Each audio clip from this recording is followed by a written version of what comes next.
Imana ishimwe. Ndabaramukije mu izina rya Yesu. Nashaka kubaganiriza ku kintu cyo kwizera. Numvise ngoberewe kuganira ku cyo kwizera. Nashaka bamfashe gusoma muri Luka 8 kuva ku 22 gushika 25. Luka 8 22 gushika ku 25. Luka 8:22 mutwe w'amajambo uvuga ngo igihuhusi c'umuyaga mu kiyaga.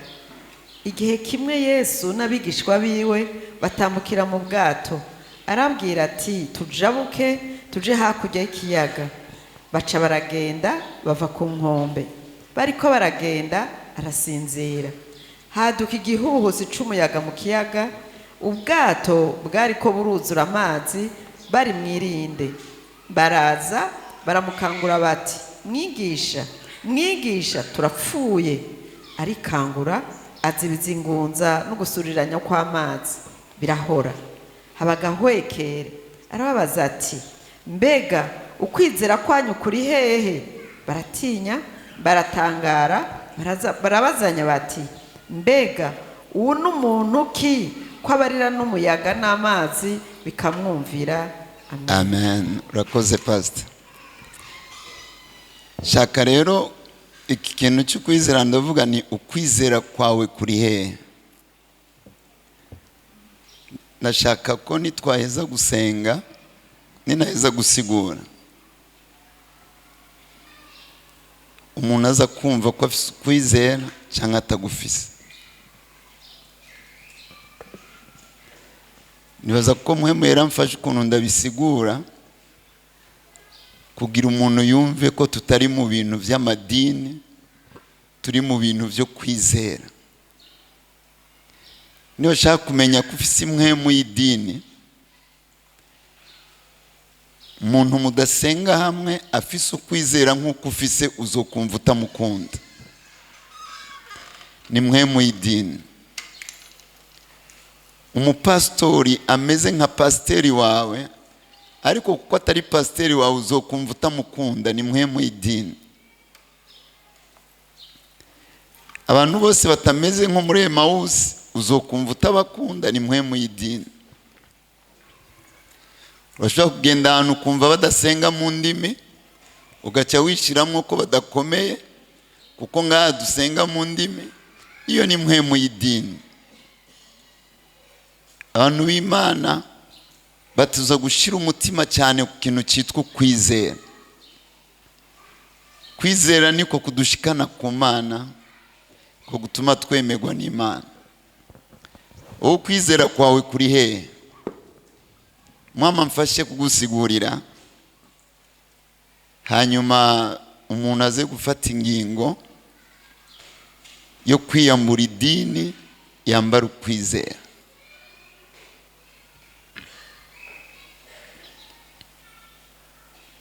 Ndavye ukuntu tubayeho,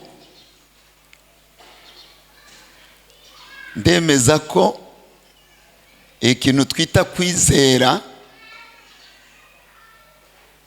si Imana yashaka. Ndavye ukuntu tubayeho. Kwizera ndibaza cyane cyane mu Burundi n'ahandi hafi ni ikintu cyacitse indirimbo mu kanwa k'umuntu wese. Umuntu wese avuga ko yizera, ariko ndaza gusoma cyangwa ndavuga ibintu bishobora kutwereka ko atari byo. Umuntu wese avuga ko yizeye, kandi mfata ko kwizera kwacitse agakino. Ni ninde? Ni inkinamico. Muri ninde ubona abantu bariko baragwana ariko batariko baragwana, bagashavura ariko badashavuye. Utudukina abantu bakino ubona umuntu akoroye amosozi ariko ntiyari afite umutima wo kurira. N'agakino sinzi ko bamenye ukuntu bakorora amosozi. Ibi rero babyita n'udukino two kuba mu bintu bisa no kwizera ariko umuntu atizeye.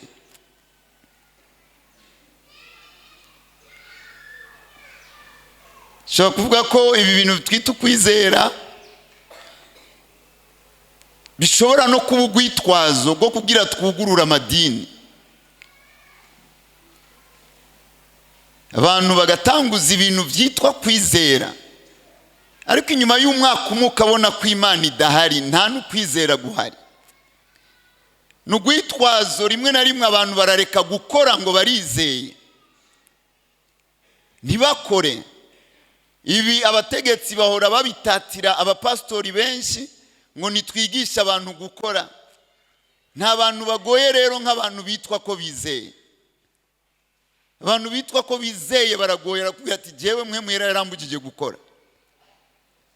Hanyuma ugasanga aca ku nzu no ku yindi asaba ibirato, kandi mwe mwera ngo yaramubugije gukora. Mwe mwumva ari byo?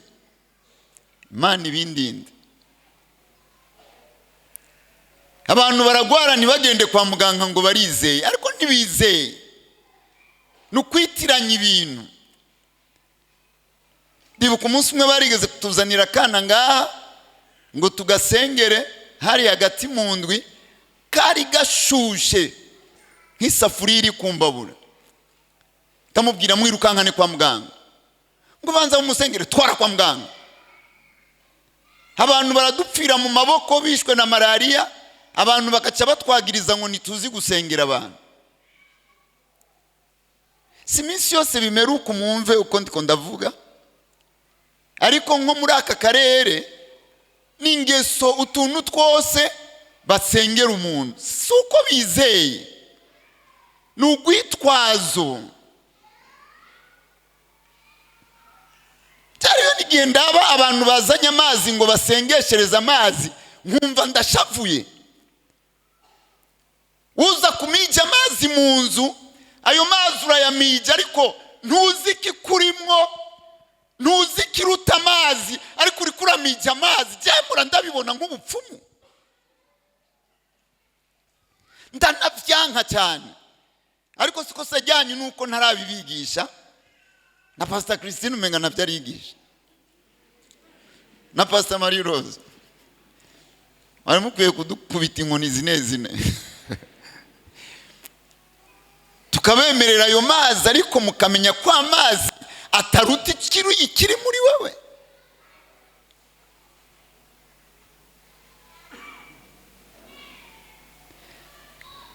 Kuva dutanguye gusengera, hamaze gusengera umuntu umwe gusa ndamusiza amavuta, kandi naratomboye mu izina rya Yesu yakiyakira.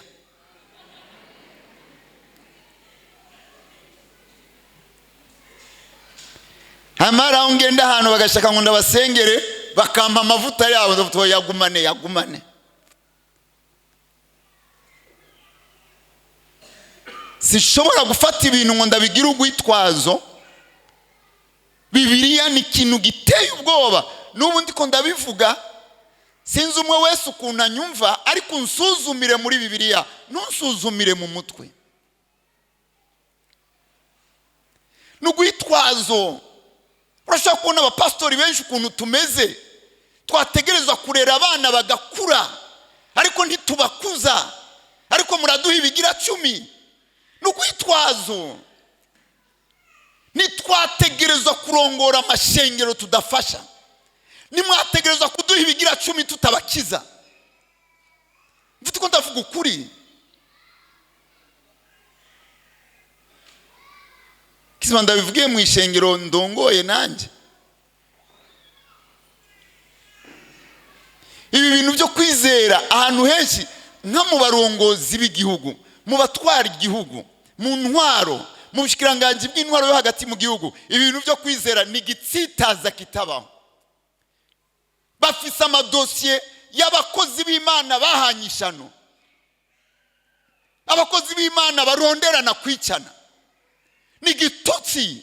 Ibintu byitwa kwizera ni gitutsi. Muri Cameroon nariko ndasoma kuri YouTube ndabona umuprofeti ngo yishe umwana w'umukobwa aramuhamba. Umushikiranganje acayugara amashengero 1,400 n'intaba nihenze. Ndabivugiye ngaho imbere kuko nabisomeye ngaho imbere. Muraza kumpinyuza, narabonye abamenyesha makuru babivuga, narumvirije abantu basemerera, narabonye sinzi ko ari inakuru uwo mukobwa avuga, abantu bashavuye. Aya mashengero nta kindi yazanye, nazanye amatiku umugani w'Abanyarwanda, nta kindi atumariye. Ibintu byinshi bibabaje, ukwizera turimwo ni gitutsi, ariko Yesu yari yakuzanye ari ubuzima. Munyumvirize ukuntu mvuga.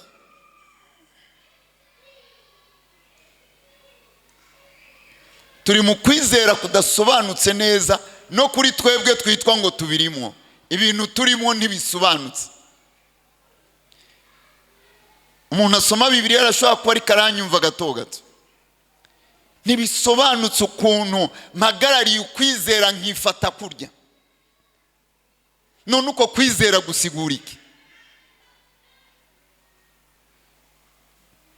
Ntibisobanutse. Benshi muri twebwe ntituzi icyo ari cyo kwizera. Ntacyo tuzi kandi nicyo gituma tumeze uku kuntu tumeze. Apana ngaha twambaye amakoti. Aho hanze hariya ku kazi tumeze gute? Umwe wese ameze gute? Cyo gituma ushobora kubona umuntu yambaye kositime iri ku musaraba, ariko akantu kose agacagira ubwoba, turapfuye. Umuntu yizera ntagira ubwoba uko. Ndabeshye. Umuntu wese yasomye Bibiliya ndabeshye. Simbeshye. Nicyo gituma mushobora kubona turi mu bintu byitwa kwizera. Akantu kose ngo ndatsitaye, ndavuye mu ishengero, ngo uyu pastor aransitaye. Wawe vraiment byukuri watanguje kwizera na pastori cyangwa wagutangujwe na Yesu Kristo? Ibi bintu biracika ibintu bibi. Abana bakaza kurara ku mashengero, akaharara agashimagiza pasteri, agashimagiza profete. Aho pastori wacu ni mwiza mama, pastori wacu arakundana mama, pastori wacu pastori wacu arigisha neza. Hanyuma inyuma y'amezi 8 ngurya mu pastori n'umusataniste, urya mu pastori ni gikoko, urya mu pastori n'umusuma.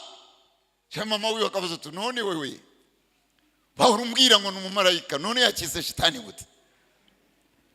Ntituzi ibyo dushima, ntituzi n'ibyo tugaya. Muba muri ko muranyumva abana b'Imana? None benshi nimwavuye mu madini. Umuntu arava mu idini akagenda tukahavuye kugira babone ko afise impamvu havuye. Nta mpamvu yo kuhava nimwe, kuko impamvu yahagutwaye si ihagukuye. Wahatwawe na mwemu, uzohakugwa na mwemu.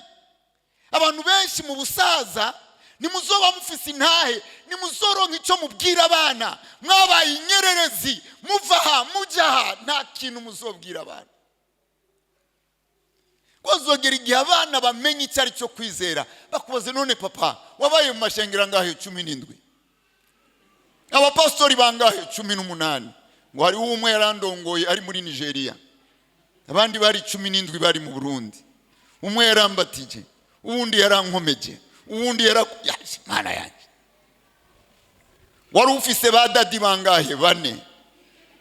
Umwe wo muri Nigeria, uwundi w'i Malawi, uwundi wo mu Marambya, uwundi wa hariya. Nituzi neza ibyo turimo. Jewe kera nanjye menga ngira umuntu, naho mbona abana baza kunsaba ngo ndababera abavyeyi, umuvyeyi, ngo mbere umuvyeyi. Nawe ati none umuntu aricagurira umuvyeyi kubona so yakuvyaye na nyoko, wowe uracagura so? Ababinsabye n'ubu benshi sinzi aho bari, nta nagakete akabaruwa ka habari gani papa hamna. Hanyuma ngo bashaka ndababere papa. Hari wabona abwira wowe uzombera umwana uzosanga nakubereye Yesu. Hari abantu babona wigisha neza ngo mbera papa, erega bazi kwigisha bose ntibafise umutima w'umuvyeyi. Hari abantu bafise akanwa badafise umutima. Hariho n'abatazi kwigisha ariko bafise umutima w'umuvyeyi. Ibi bintu turimo birasobanganye kandi Imana ntabyishaka. hariho abatama bicaye ngaho atitwa mwarimu, atitwa diakre, atitwa pastori, ariko ashobora kukurera gusumba ukuntu no kurera. Ariko uricyagurira umuntu.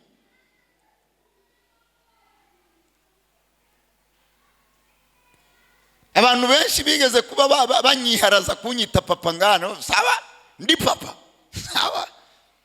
None ko wagiye Ngozi utambwiye ndi so, ko wakubitiye Kampala utambwiye, nta nivyazi ko yategerezwa kubwira se. Nibisobanutse ibintu byacu. Abantu babikurikiraniye mu ijambo babona ko twebwe turongoye amashengero tuyatwara mu bintu by'ubuzimire, ibintu byo kwigirisha, kwidigadiga, ariko atabuzima. Cyo gituma ushobora kubona abantu akanya kose bapfuye ubusa bitwa ngo barizeye. Aratura Yesu umwami, bati ndi umwana w'Imana, ndi umuherezi, ndi umwami, bapfa ubusa. Umubwiye biyuzuze akanka. Kwizera kuri he bana b'Imana?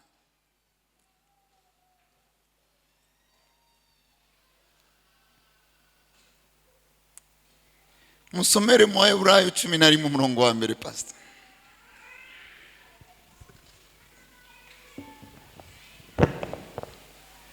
Abaheburayo 11 ku murongo wa mbere havuga ngo ukwizera no kumenya rwose ivyizigirwa, udakekeranya ngo ntibizoba, kandi ibitabonwa niko kubitumenyesha ko ari ivyo ukuri. Amen. Shakusome no murongo wa 2 pastor. Icatumye abakera bashingirwa intahe nuko bari bagufise. Amen. Amen. Kwizera no kumenya rwose cyane. Amufuko wanje ndafise utunoti tubiri, ndadufise ndabizi neza, ariko uko sukwizera. Bibiri ivuga ko ikintu wamaze kukibona ntushobora kuvuga ko ukizeye, wizera icyo utabona. Ariko niko ndarondera ukuntu no babwira. Amufuko wanje ndafise utunoti tubiri, ndazi ko turiyo. Nahabo bovuga ngo abantu b'abagabo rero nibatanga ijya kabiri, nyanje njamba umugabo ndagafise. Ndabizi sinotetemeka. Kwizera nukumenya rwose ibintu Imana itwizigiza, nkabimenya nk'uko ndiko ndababwira ko hari ikintu mfise.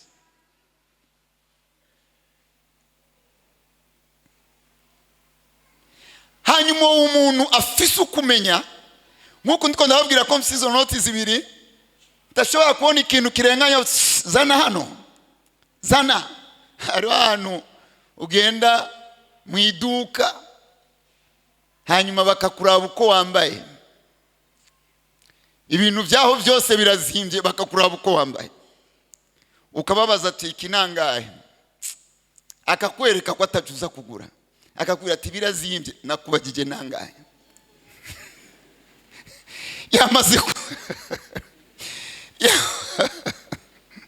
Yamaze kubona ko atacugura, arabiye ku kirato wambaye, arabona ko ari ikintu cya 60,000 70,000 umugani w'abari. Ariko hari ibirato by'amajana 8, ibihumbi amajana 4, ibihumbi amajana 5, akubwira ati birazimbye mutamu. Hasi yuzi ko hari icyo ufise, akubwiye ngo birazimbye, ucushavura umubwira jewe ni jewe ndakubagije. Hari naho ukigura utari kukigura kugira umwereke ko yafise. Urabona? Abantu barasuzugurana namwe murabizi. Kandi ibyo bikaze cyane muri Afrika. Muri Afrika amafaranga y'abantu abonekera ku mpuzu. Si hose. muri Tanzania hari umuntu bakwereka afise amabisi 10 n'amafuso 10 ariko ugasanga ari karakina amakarata yambaye urukabutura n'ikambambiri. Urashobora kumucako wibaza ngo ni maskini. Ndashobora kubwira umuntu nzanira ivyo bintu ndazi icyo mfise. Umuntu yizeye aramenya icyavuga afatiye ku cyafise. Kwizera n'ubuzima buza bugahakanwa kuvuga. Urashobora gushaka kwatura imbere y'umurozi ntakiriyo ugatangura gute pastor vuga Yesu ntakiriyo. Bahora bacokoza urugo rumwe imbwa yirukankanye ruhamagara mama umugabo nk'abana. Minsi yose akantu gateye ugaca wiyumvira umupastori ubimenye nuko uhamagaye mama.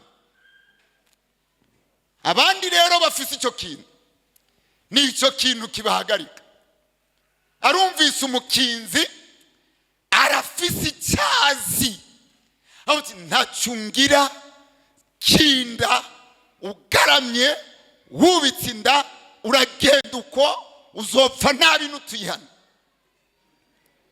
Muri uwo mwanya ubundi ya telefonye pasiteri wa mbere yamubuze, ya telefonye profeta aramubuze, telefone nticamwo.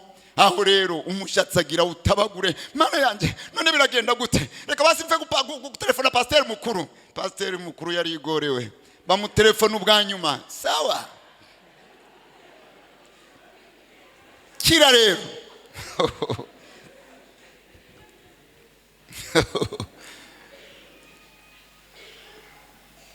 Sishaka kubwira ko twese tutokeneranira ntibibaho. Twese turakeneranira ariko hari iyo umuntu yumva afise ikintu hanyuma icyo kintu kikamugira umugabo. Kwizera si ukwemera ko Imana ihari. Bibiliya ivuga ngo wemera ko Imana ari imugize neza ngo ariko ivyo n'abadayimoni baravyemera kandi bagahinda gashitsi barakuruta. Kwizera nukumenya ko Imana iriho hanyuma ntuyibonere mu ijuru ukayimenyera muri wewe irimwo. Uyu mwana yashinze igicaniro mwibaza ko yagishinze kubera umuryango yavukiyemo? Niyo Mana avuga ngo Imana ya Emausi mwibaza ngo ni Imana ya Emausi yamuhaye gushinga igicaniro? Pana, ni Imana iri muri we. Haleluya. Bene izo mvugo mumbabarire murazi ko ndi mu Emausi ndi umupasiteri wanyu muri Emausi. Bene izo mvugo muranshaka guca intege abantu bazireke. Kandi mumbabarire numenga ndiko ndabatera ibitsitaza. Ndifuza ukwizera kwiza. Kwiza. Imana ntizi Emausi, Imana izi ukwizera kwa Emausi. Ndabasabye ikigongwe. Abantu bababazwa n'akantu kose. Je numva ndiko ndabikura ibwina mukuri.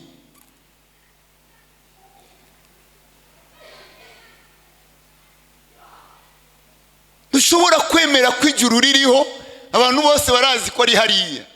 Ariko kwizera nukumenya gose ku buryo hari umuntu yumva ijuru muri we kandi akifata nk'uririmo. Iryo juru riri mu bantu niryo juru riteza abantu kwera. Ijuru riri mu mutwe w'abantu ni ijuru ritakubuza gusambana uzi kuzoja mu muriro. Abantu bafise ijuru muri bo nta muntu abibutsa kudasambana. Barabizi ko utegejwe atazobona umwami. Ni ikintu kimase gifashe. Ari gibona abantu bari ko raririmba ijuru by'ukuri bikakwemeza ko si ijuru bigishijwe ni ijuru bahishuriwe. Ndibagiye ijambo ukuntu rivuga mu Bikorino ba mbere mu gice cya 2 ku murongo wa 12 ndibaza rivuga ngo Pastor Habonyoso. ariko tweho ntitwahawe impwemu y'iyi si, Amen. ariko twahawe impwemu ava ku Mana kugira ngo tumenye ivy'Imana yatugabiye. Twahawe mpwemu ava ku Mana atumenyesha iby'Imana yamaze kuduha, arabitwuzuza tukabinezererwa tutarabijamwo. Haleluya. Ubonye abakristo buzuye mpwemu bariko barahimbaza, ntushobora kubitiranya n'abakristo bari mu isi n'abakristo bashyitse mu ijuru. Bafise inyifato zifise amahoro arenze urugero, umunezero urenze urugero. Haleluya. N'abantu bahawe kumenya iki kintu kirakomeye cyane ku buryo umuntu atagifise ntahimbara Imana. Muraza kubisoma mu Heburayo 11:6. Ntibishoboka kuhimbara Imana utayizera. Kuyizera rero si uko abantu bose bavuga ngo iriho hanyuma bakayicumurako. Abazi kwiriho barayihindira agashitsi kuko ntiri kure, iri hafi. Iyo winyegeza ukanywa inzoga ata muntu musengana kubona, hariho uwundi wewe Imana yiwe irimwo nahirahira, menga ijisho ryayo riri kuri we. Nashobora no mu cyumba aratinya gutuka umugore, Imana yiwe ntiri muri Emawusi, Imana yiwe iri muri we. Amen. Amen. Nukuri kose. Aha rero abantu baba batanguye ubuzima butanezereza abantu, bunezereza iri muri bo. Budashaka gushimisha pasteur, apana, bushimisha Imana iri muri bo. Narigeze kumva kera umuntu w'umupasteur yavuga mu Giswahili, ariko aravuga ati hariho abantu bavuga Yesu ukabona ko ari karava ku minwa, hariho n'abandi bavuga Yesu ukabona ko ari karava imbere. Kwizera n'ukumenya ngo icyatumye abakera bashingirwa intahe nuko bari bafise uko kwizera, si uko basenga, si uko batanga, nuko bari bafise ukwizera ku buryo icyakora cyose giterwa n'ukwizera. Muraza kuraba mu Baroma 14 murongo wa nyuma uvuga ko ikintu cyose uriye wakekeranije ubucumuye. Mumvirize ukuntu abantu bafise ukwizera bibagora. Urakekeranije kugenda, none uragiye uracumuye mu isi y'impwemu.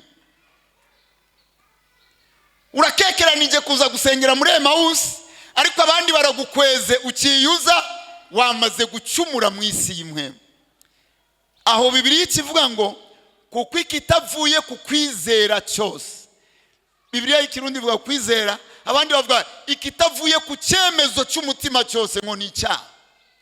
Abantu benshi rero ntibashobora kumenya ukuntu tubayeho mu kajagari, naho umuntu yobikubwira ntavyo wokwemera, kuko mutagendeshwa n'ukwizera, mugendeshwa n'ivyo mubona. Ikintu cyose barakubwiye dutanga amafaranga y'inyubako, mu mpwemu uronse icyemezo cyo kutayatanga, ntuyatange. Ubwo n'ubuzima bw'impwemu. Hanyuma wamaze kumva kutakwiye kuyatanga, ariko pasteur ariko arakuraba, hanyuma urayatanze, uracumuye. Ubu nibwo buzima bwo kwizera. Ntushobora kubona umuntu yizeye yihutagiza ibintu, akora ibintu uko bamubwiye uko ashaka, pana. Utegerezwa kubitandukanya n'umutima w'ubugarariji. Hari igihe wumva udashaka ibintu ukavyanka kuko wavyanse, ariko hariho n'igihe hazi icyemezo kikakubuza ikintu. Iki cyemezo kikubujije, reka aho uba uri kuragendera mu kwizera. Kandi Imana irahemba bizeye. Umuntu ashobora kutagusobanukirwa, umuntu ashobora kutakunezerererwa, ariko yaguhamagaye izoguhuza n'abayo bose. Abayo muzohura, abayo muzokundana. Ni waba uri mukuri, ntugwane nabo mukundana, ntugwane nabo ushaka ko bakwemera. Ni waba uri mukuri, abari mukuri bazokwemera, abari mukuri muzokundana, abatari mukuri ntimuzokwigera mukundana. Iyo umuntu akwanka, iyo umuntu akuzinukwa kandi ukabona utari mu byaha, ukabona uri mu nzira y'umucyo, tangura kwibwira, Mana, ndashobora kuba ndi mu mwiza, ni naba ntari mu mwiza, niwe ari mu mwiza. Ab'Imana baramenyana, abari mu mpemu y'ukuri baratorana.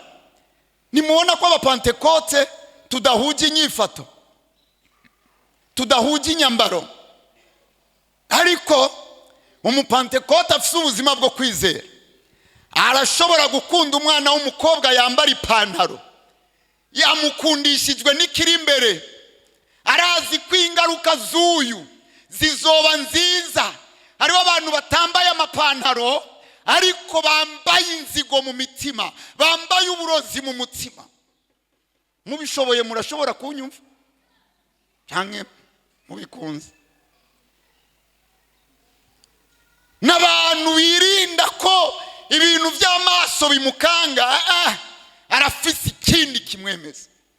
Niyo mpamvu udashobora kugwana ngo uri kurarondera abagenzi. Abana benshi cyane cyane abana b'abakobwa barakunda kwisembereza mu bandi, abana bo mu gisagara. Wewe uri kurakora udakoreshejwe no kwizera.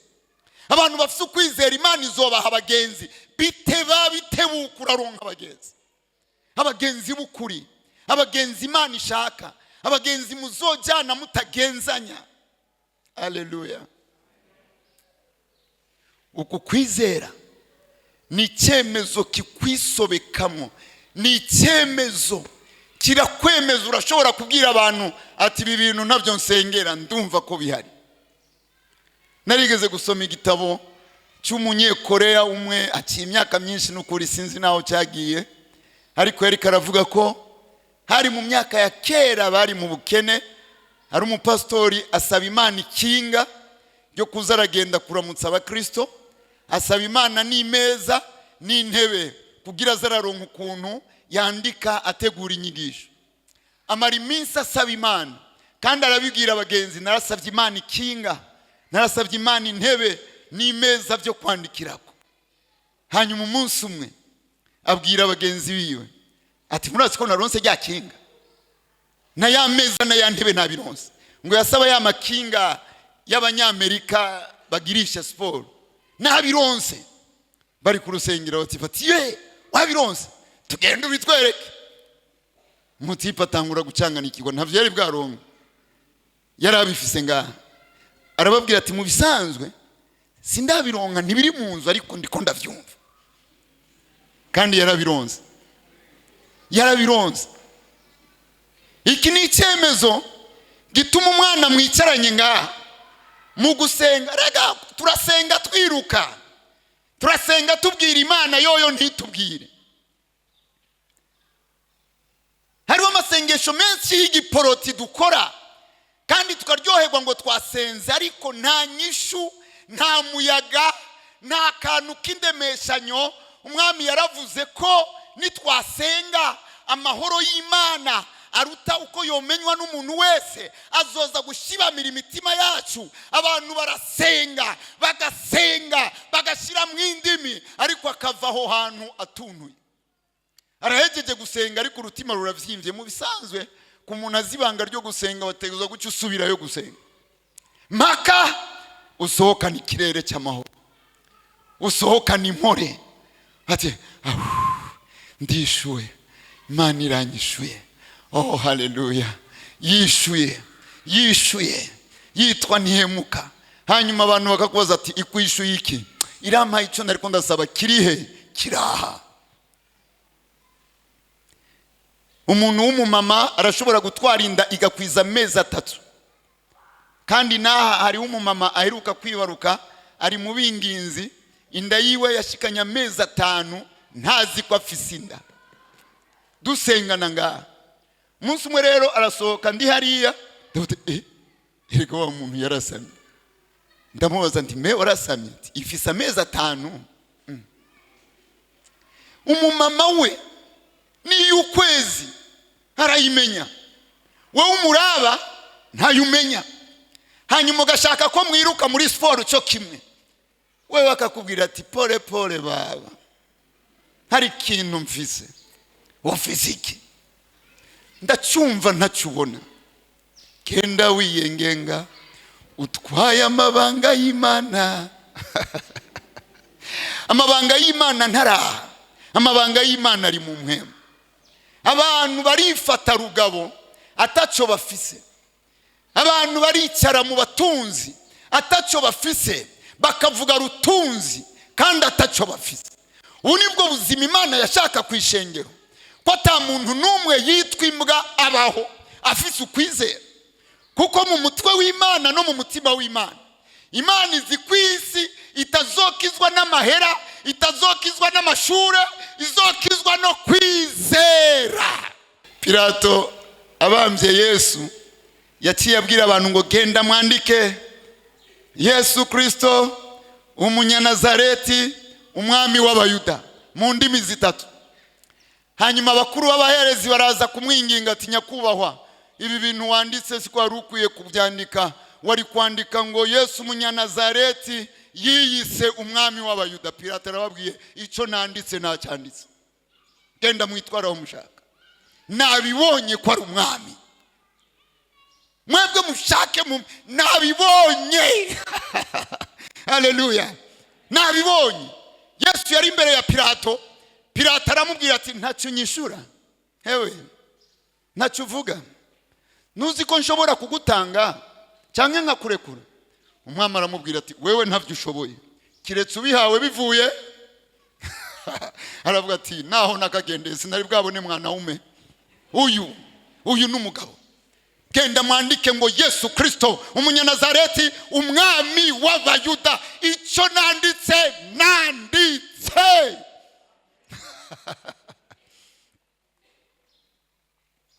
Ico ufise urafise, ico udafise ntufise, naho wotamba udafise ntufise. Turakubona usohotse, turaza kumva usohotse.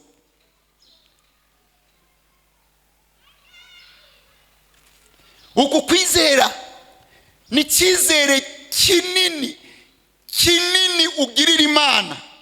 Bishoboka kuvyuka ata amafaranga ya rasiyo ufise, ariko ukabwira abana ati turaza kurya bibondo, turarya. Abana bote mama wewe nawe ugumutubwira utujambo, ivyo bintu ugumutubwira none mama ko dushonje, murarya bibondo, murarya musigaze. Hanyuma nawe uri umubanyi ukaguma wumva ivyo mu mama avuga, nawe ugaca ubifata umunsi umwe wabuze ivyo byati bibondo turarya, mukabwirirwa mukaburana. Si ibintu wishiramwo, ni ibintu kwizera kuguha. Niyo mpamvu hari abana b'Imana benshi bazungurutse mu makartier bavuga ngo ntitugwara, ngo twebwe ntidukena. Hanyuma bakaja kubaraba mu bitaro, abantu bakavuga ati Imana yanjye ibi bintu nibiki, bagatuma nubivuze yabihawe abivuze ntibavyeme, kuko wiganye ivyo wizeye afise, wowe udafise ukwizera. Hariho abana b'Imana bataja kwa muganga, nanje ubwanje ndafise abonzi. N'abana bakagwara ntibaje kwa muganga, uvyigane urabe kudahongoka. Apana kwigana ibintu by'abantu basenga, banza wakira icyo yakiriye, hanyuma kiguhe kuvuga. Bibiri ivuga ngo ndizera, nico gituma mvuga. Simvuga kuko nsenga, mvuga kuko nizeye. Kwizera kuravugisha. Manishi. Naha ushobora kubona umuntu afise inyifato y'abafise. Bibiri ivuga mu migani ngo hari uwifata rutunzi kandi ataca afise. Niba Imana ishaka ko abana b'Imana batunga ukwizera, hanyuma ukwizera kukabagira abagabo. Uhagaze imbere y'umuntu akomeye, ugahagarara n'icyubahiro, ukamuramutsa n'amaboko abiri, ariko adashobora kugutamika ijambo rinyuranye n'ukwizera ngo wemere. Ukamuzanira intebe uhinda agashyitsi, ariko atashobora kukubwira ngo ukore icyaha ngo wemere. Naho ububasha bw'abana b'Imana buri, naho umuntu yizeye ahagaze. Abaroma 10:17, Abaroma 10:17 mama. Nuko ukwizera kuva ku kumva, n'ukumva kuzanwa n'ijambo rya Kristo. Kwizera kuzanwa no kumva ijambo rya Kristo. Kwizera kuzana no kumva ijambo rya Kristo. Yesu yahora abwira abantu ngo mwiyubare uburyo mwumva, namwe mwiyubare uburyo mwumva.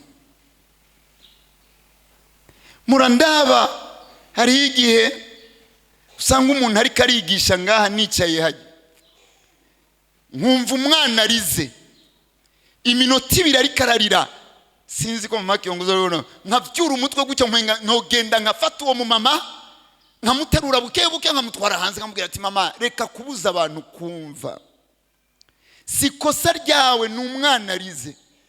Biranashoboka ko ari shetani amurijije kugira umuntu ntiyumve. Kandi jewe sinzi iminota ubumaze, nariko ndaraba isaha yigeze, sinzi iminota maze ndiko ndigisha, ariko gushika ubu sinzi icyo umaze kumva. Mwiyubara ukuntu mwumva. Hari abantu usanga bari hariya mu gazu, hariya mu gatutu, mu mwanya w'ijambo, imyanya yose baraha, mu mwanya w'ijambo bari hariya. Mwiyumbara ukuntu mwumva. Ijambo rifise igitangaza cyaryo kiza kukuzanira ukwizera. Ni washobora Yesu yahora avuga ngo abari n'amatwi yumva nibumve, hari wabafise amatwi batumva. Niyo mpamvu mwese mwumva ariko mwese ntimwizera. Twese tukumva, twese ntitwizera.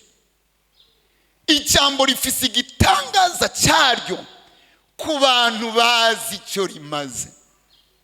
Ni ijambo rizana umuntu akumva akakira. Kwakira no kuvuga wabishize ku munzani, ibi bintu nivyo, ibi nivyo, ni ivy'Imana, hanyuma Imana ikaguha ubuntu bwo kwizera. Aha urinda ubona umuntu asaza akagira imyaka 80 agifise ikimuva mu kanwa, afise ibyahanura abana mu ijambo, afise ibyahanura ababanyi mu ijambo. Abantu benshi ntavyo bafise.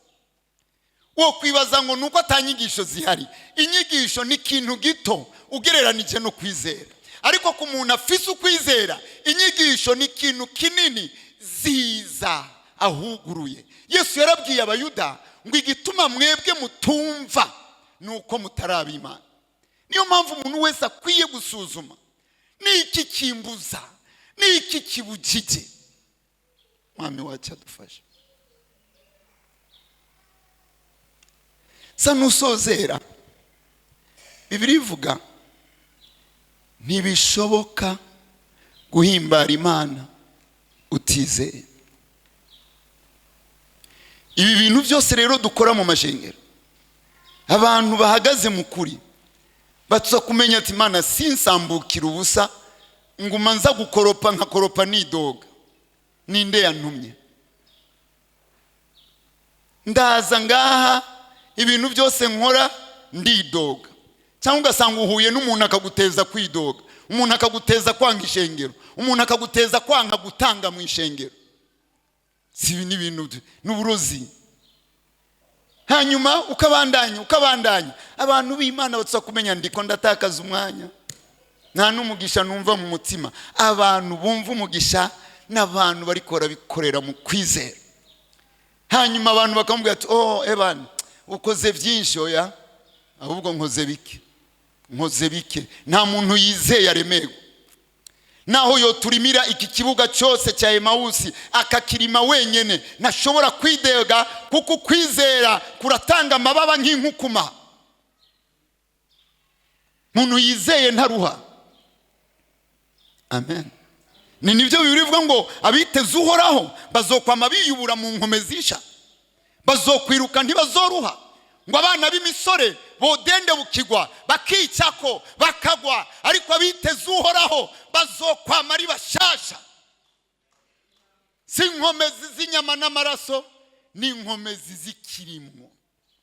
Ubonye abana b'Imana bakorera Imana ku kintu kirimo. Ejo twarakoze urubanza, nariko ndasuzuma hafi abariko barakora mu ishengero 100%, abariko barakora muri sale ya reception 100%, bari abana b'ishengero.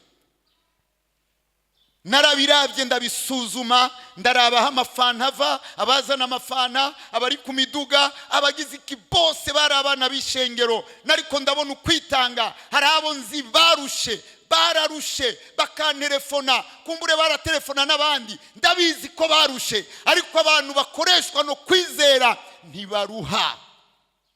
Nejo bokora ibindi, abandi bakavuga ati uribuka ukuntu twarushe. Wararushe kuko warurushe. Twebwe turatanguye. Haleluya. Mani habwe cyoye. Yuda yaranditse ngo numva nashaka kubandikira ibintu by'agakiza dusangiye, ngo ariko nguma numva ngobegwa kubabwira ikintu cyo kugwanira ukwizera. Ukwizera abakristo twahawe rimwe gusa. Numva nubasaba mwiyumvira ukuntu tugwanira ubuzima, tugwanira amagara yacu, ariko ndababwije ukuri ko ubuzima bwacu naho tubugwanira ni bufisi iyo buriko burajya, ariko kwizera twaronse ni ikintu gikomeye kurusha ubuzima.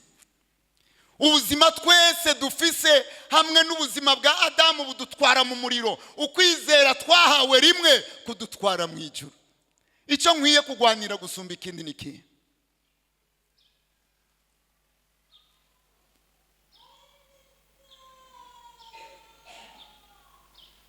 Kugwanira ukwizera. Abana b'Imana twese tugwaye turababara, ariko twatakaje ukwizera ntacyo bitubwiye. Ariko kukwizera niyo nyanduruko y'amahoro, niyo nyanduruko yo gukora, niyo nyanduruko yo guhishurirwa, niyo nyanduruko yo kuronka indirimbo.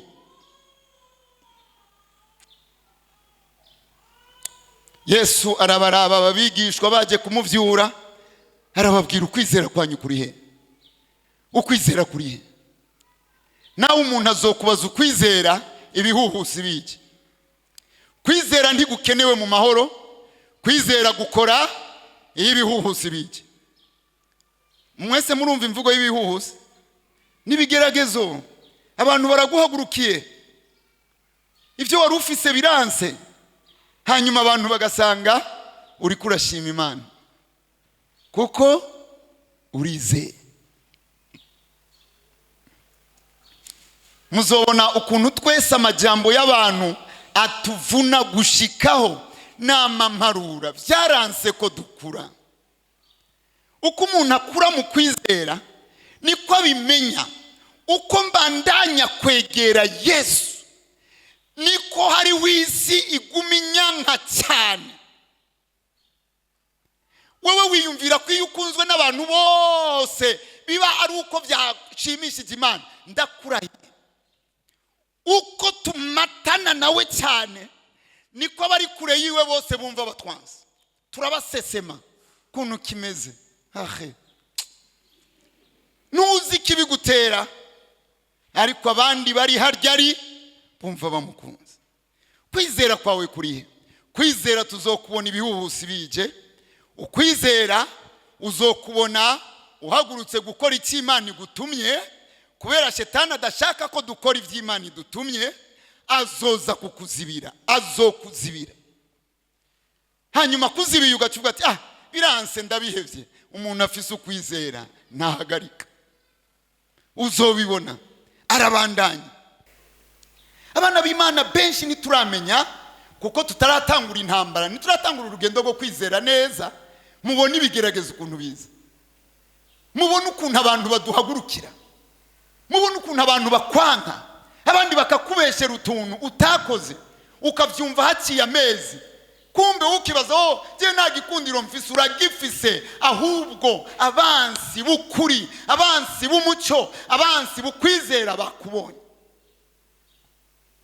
Uwo muntu agaca abandanya ibikorwa. Urazi gukora, ukorana n'abantu batagukunda, ukabandanya unezerewe.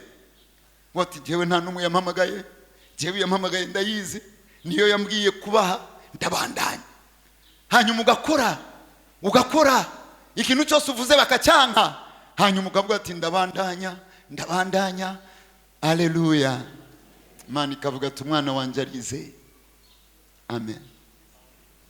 Numva nogarukiriza ngaha, ubuntu bw'umwami Yesu bugufashe kumenya ukuntu umeze. Wababanyi mubanye, nimwabana uri umurundi kazi, uzoguma ugwana nabo bagwanye, batukanye utukane, babujije abana kuzi wawe nawe ubuza bawe kuji wawe. Ariko ni wabana nabo uri umurundi kazi yizeye, uri umurundi yizeye, bazokora ibyo abarundi n'abarundi kazi bakora, nawe uvyishure mu kwizera. Yesu yavuze ngo musengere ababahama, muhezagire ababavuma. Ibi ni ibikorwa by'ukwizera. Kandi ngo iyo ubikoze, ngo uwo muntu ariko arakugirira nabi, ngo uzoba umuremetsa amakara ku mutwe. Ibi ni vy'isi itariko irabona. Iriko irabona amazu yitwa Emausi, irumva ibicurarango, irumva ingoma, irumva ibitari, irabona abapastori bambaye amakoti, ariko ntibona ukwizera Yesu yahaye ishengero. Bibiliya iravuga ngo iyi niyo ntsinzi yacu yanesheje isi, n'ukwizera kwacu. Kubera nizeye ndanesha, kubera nizeye ndatura, sinshobora kubishakisha, nsanga birimo. Niyo mpamvu mu gusozera mu mbabarire, Bibiliya ivuga ngo ijambo ry'Imana ni rizima, ngo rifise ubushobozi, rifise ubugi buruta ubw'inkota zose, rikinjira naho ritandukanya ubugingo n'impwemu, rigatandukanya ingingo n'umusokoro. Ngo ririnjira rigasuzuma ibyo umutima wiyumvira, ugategura, rikabisuzuma, rikabicamwo, rikavuga wa mutima we uri kuriyumvira iki, wa mutima we ibyo nibiki. Iryo ni jambo. Abantu bama mu ijambo nibarindira ko pasteur abigisha, ijambo rirabigisha. Abantu bama mu ijambo nibarindira ko profeta avuga, ijambo rirabavugishwa ko. Haleluya. Hanyuma pasteur akongerako, hanyuma profeta akongerako, aza kuzana icyemezo. Mwiyumvire rero icyo nshaka kuvuga mu gusoza. Agasuzuguro tugira kuri iri jambo, kandi ariyo mahoro yacu. Iri jambo niryo butunzi bwacu, iri jambo niryo nkomezi zacu, iri jambo niryo kazoza kacu, iri jambo niryo juru ryacu. Imana iduhezagire. Kura ubunebwe ku ijambo. Abana bose bagufyinisha mu mwanya w'ijambo, tangura kubabwira mwe nimusubire, uyu n'umwanya udasanzwe. Naho uyu munsi wo kumva kumenga ntacyo wumvise, hari iki jambo ririko rirabwira umutima, ubwenge bwawe buriko burakubuza kucyumva. Ukumenyereza ijambo gukora, niko rizotandukanya umusokoro n'ingingo, rizotandukanya ubugingo n'impwemu, gushika ijambo rigira ubushobozi bwo kukubwira ubwenge bukaziba. Ijambo rikakwigisha ukakira, rikakwemeza ukemera, mu izina rya Yesu. Ubuntu bw'Imana bubane n'ishengero. Twebwe twature ko turi abana b'Imana, ariko tutigana uko kanaka vyatura, natwe tuvyatura nk'abafise icyo twatura. Nta muntu numwe azotinya umurozi, nta numwe azotinya abapfumu, nta numwe. Ariko ntuzobihabwa nuko mu ishengero babyigisha, uzobihabwa nuko wakiriye ijambo rikarema iki, hanyuma ugashikama mu izina ry'umwami Yesu.